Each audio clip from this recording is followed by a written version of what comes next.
যখন আপনি চুল কালো করবেন। তাহলে সেটা মনে হয় আর হবে না। But I am hopeful.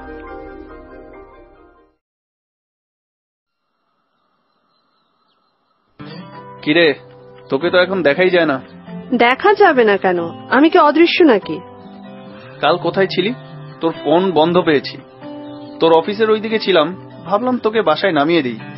গিয়ে শুনি তুই বের হয়ে গেছিস অনেক আগেই। রাইদের সাথে দেখা করতে গিয়েছিলাম। বাহ, 2 days in a row। তোর বুঝি হয়েই গেল। হি ইজ ভেরি ইন্টারেস্টিং, কিন্তু সেরকম কিছু না, এমনি দেখা করলাম আর কি। প্রেম তো এভাবেই হয়। 2 দিনের দেখায় প্রেম হয়ে যায় নাকি? হয়নি, আস্তে আস্তে হবে। আর তুই তো ওনার প্রেমে হাবুডুবু খাচ্ছিস আরো অনেক আগে থেকেই।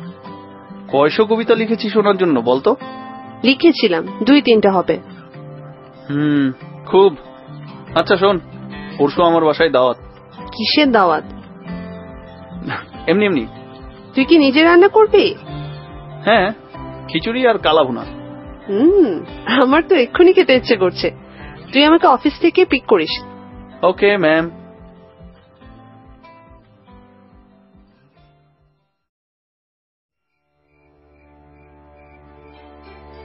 পারফেক্ট একজনকে পেয়েছি এবার।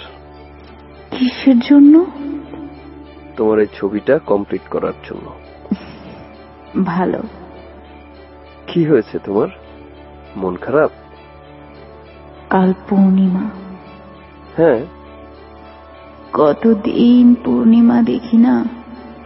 তোমার মনে আছে আমরা যেদিন একসাথে চাঁদ দেখেছিলাম পাহাড়ের ওপর? মনে থাকবে না কেন? সেটা ছিল আমার জীবনে দেখার সব থেকে সুন্দর চাঁদ।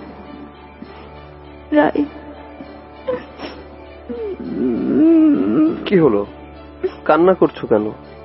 আমার মাঝে মাঝে দম বন্ধ হয়ে আসে, আমার ভিতরে প্রাণ নেই, তবুও আমি তোমাকে প্রাণ দেব। তুমি আবার বাঁচবে। তুমি আবার তোমার চুলের খোপা খুলে দাঁড়াবে আমার সামনে, আর তখন কোনো কিছু তোমাকে আমার কাছ থেকে কেড়ে নিয়ে যেতে পারবে না। আমাকে তো কেউ তোমার কাছ থেকে কেড়ে নেয়নি right.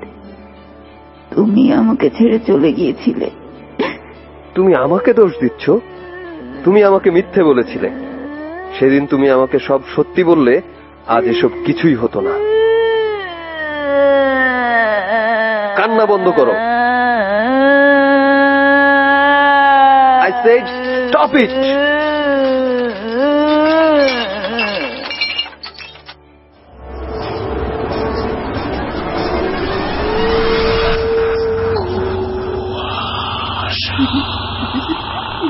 Brought to you by Igloo Ice Cream, a world of great taste. চিত্রার সাথে রাইদের সম্পর্কে কয়েক মাস পরেই চিত্রার ক্যান্সার ধরা পড়ে। একদম লাস্ট স্টেজে তখন চিত্রা।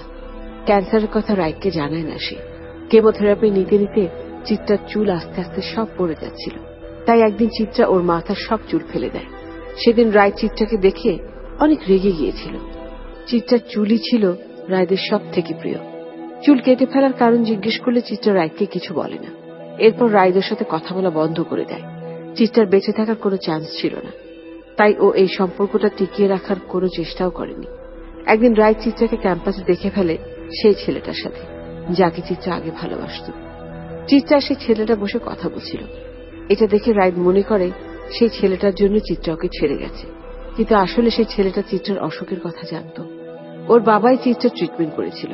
চিত্রা রাইদের ভুল ভাঙেনি। 4 মাসের মাথায় চিত্রা মারা যায়। এসব কথা রাইদ জানতে পারে চিত্রার মৃত্যুর পর। ভালো আছেন? জি মিস রিকা, আপনি ভালো আছেন? এই তো চলছে। কোথায় আপনি? অফিসে। আর কোথায় থাকবো? অফিস করতে করতেই তো জীবন পার করে দিলেন। আজ আপনার অফিস কখন শেষ? আজ একটু দেরি হবে, 10টার মতো বাজবে। এরপর কোনো প্ল্যান আছে? না তো। আপনার চাঁদ পছন্দ? চাঁদ? হ্যাঁ, ওই যে আকাশে দেখা যায় মাঝে মাঝে। সেটাও বুঝতে পেরেছি। আপনার কাছে এরকম একটা প্রশ্ন শুনে একটু অবাক হলাম। চাঁদ কার না ভালো লাগে। আজ কিন্তু পূর্ণিমা। জি, সেটা আমি জানি। আমার ছাদ থেকে খুব সুন্দর চাঁদ দেখা যায়। আপনি চাইলে আমরা ছাদে বসে কিছুক্ষণ আড্ডা দিলাম, একটু কফি খেলাম, তারপর আমি আপনাকে আপনার বাসায় নামিয়ে দিয়ে আসব, যদি আপনার কোনো আপত্তি না থাকে আর কি। হ্যাঁ, সেটা করা যায়। ঠিক আছে, আমি তাহলে ঠিক 10টায় আপনার অফিসের নিচে থাকব। ঠিক আছে, দেখা হবে। বাই।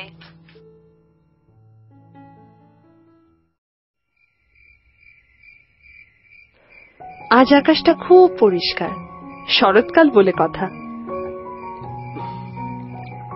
শরৎকাল এজন্যই আমার খুব ভালো লাগে, চোখ মেলে প্রকৃতি দেখা যায়। তবে ঢাকার ভেতর দেখার মতো তেমন কিছু নেই। আমার সাজেক খুব পছন্দ, প্রায়ই সময় পেলে 2-3 দিন হাতে নিয়ে সেখানে চলে যাই। আমি কখনো সাজেকে যাইনি। কি miss Rika, you must go. আমি আমার জীবনের সবচেয়ে সুন্দর চাঁদটা সেখানেই দেখেছি। তাই বুঝি? একবার বর্ষাকালে সেখানে গিয়েছিলাম।